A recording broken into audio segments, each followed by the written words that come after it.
स्थानीय लोगों को रोजगार न देते हुए बाहरी लोगों को रोजगार देने वाले खालापुर तालुका अंतर्गत एडलैब्स इमेजिका के मनमानी के खिलाफ इतवार को शेतकरी कामगार पक्ष द्वारा भव्य मोर्चा निकाला गया।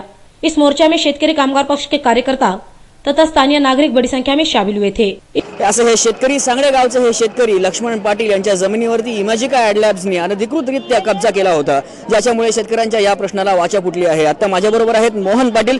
मोहन पाटील, या एकंदरीत इमेजिका एडलॅबनी आपल्यावरती कशा प्रकारे अन्याय केला आहे?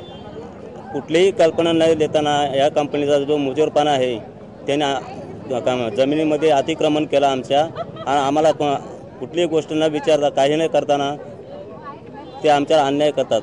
शेतकऱ्यांना जवळ न घेता सुद्धा पण ते असं आमच्यावर दडपण आणतात। आम्हाला आमच्या स्वतःच्या शेतीमध्ये जाऊन न देता गेटच्या आतमध्ये पण एंट्री देऊ शकत नाही ते। कंपनीने जेव्हा आपल्यावरती हा अन्याय केला तेव्हा कंपनीच्या मॅनेजमेंटच्या तुम्ही हा अन्याय निदर्शनास आणलात का? आपण त्यांच्या अधिकाऱ्यांची भेट घेतली होती का? हो, मी स्वतः त्यांच्या प्रदीप सूर्यवंशी यांच्याशी बोललो, कपिलशी बोललो।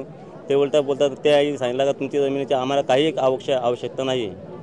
बरं, जेव्हा आपल्याला असं कळतं की आपल्यावरती अन्याय होतो तेव्हा आपण कुणाकडे तरी दाद मागतो, तर मग प्रशासकीय अधिकारी, पोलीस यंत्रणा यांच्याकडे आपण दाद मागितली होती का? हो, आम्ही पोलीस यंत्रणेकडे सुद्धा दाद मागली। पोलीस यंत्रणा आम्हाला दाद देत नाही।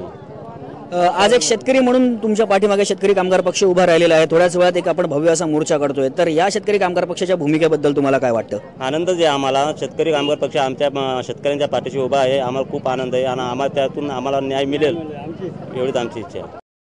इस दौरान शेखावश के शिष्टमंडल ने एडलैब्स इमेजिका प्रशासन के साथ चर्चा की।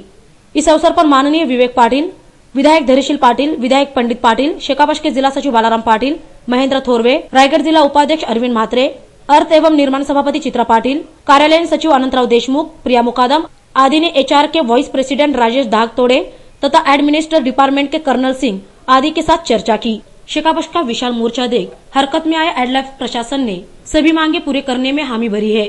साथ ही ग्राम पंचायत का जो टैक्स बाकी था उसमें से 10 लाख रुपए ग्राम पंचायत को सुपुर्द किए गए हैं और बाकी की रकम 10 दिनों के अंदर दिए जाने की बात एडलैब्स प्रशासन ने की है। इस चर्चा के बाद माननीय विवेक पाटिल ने मीडिया कर्मियों से बातचीत करते हुए अपनी भावनाएं, अपनी भूमिका उनके समक्ष रखी। 400 लोकांच्या इंटरव्ह्यू घेतले, ज्यांच्या जमिनी घेतल्या त्या गावातल्या 3 ग्रामपंचायत, आणि त्यातले 8 लोकांना कामावर फक्त घेतलेले, तर 392 लोकांना कामावर घेतलेले नाहीत। हा आजच्या मोर्चाचा मुख्य उद्देश होता। आणि आजच्या मोर्चामध्ये त्यांच्याकडून आम्ही मान्य करून घेतलंय की ताबडतोब 15 दिवसाच्या आत त्यांच्या मुलाखती घ्यायच्या। ते सिलेक्ट होत नसतील तर त्यांना त्या ठिकाणी तशा प्रकारचं प्रशिक्षण द्यायचं। प्रशिक्षण कंपनीने स्वतःच्या खर्चाने द्यायचं आणि त्यांना प्रशिक्षित करून कामावर घ्यायचं, हे त्यांनी मान्य केलेलं आहे। ते 15 दिवसात तशा प्रकारचं ट्रेनिंग आणि इंटरव्ह्यू त्या ठिकाणी चालू करणार आहात। हा विषय महत्त्वाचा आहे। दुसरा महत्त्वाचा विषय म्हणजे इथं जे काय अनसॅलरी बिझनेस सुरू होतो का, ह्या अनुषंगाने सगळीच कामं काय स्वतः कंपनी करत नाही।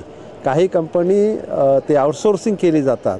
तर ही आउटसोर्सिंगची जी एजन्सी आहे, ती जी एजन्सी आहे ती शेतकऱ्यांमध्ये ज्यांच्या जमिनी घेतलेल्या आहेत त्या जमीन गेलेल्या शेतकऱ्यांना त्यांनी द्यायला पाहिजेत। तर त्या संदर्भामधले कोण कशा प्रकारचं काम करू शकतो, म्हणजे नेमकं ह्यांच्याकडे त्यांनी आउटसोर्सिंग केलेली कोणती कामं आहेत, ही कामाची लिस्ट त्यांनी आमच्याजवळ दिलेली आहे। शेतकऱ्यांजवळ आम्ही ती लिस्ट त्या ठिकाणी दिलेली आहे। शेतकरी त्याच्यातनं कोण कशा प्रकारचं काम त्याच्यातलं करू शकतो याची माहिती त्या ठिकाणी देतील।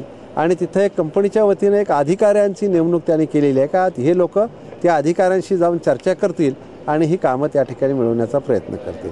तिसरा विषय ग्रामपंचायत टॅक्सचा होता, तो त्यांनी 100% टॅक्स देण्याचं मान्य केलेलं आहे। त्याच्यातला काही पार्ट त्यांनी आता ऑलरेडी दिलेला आहे।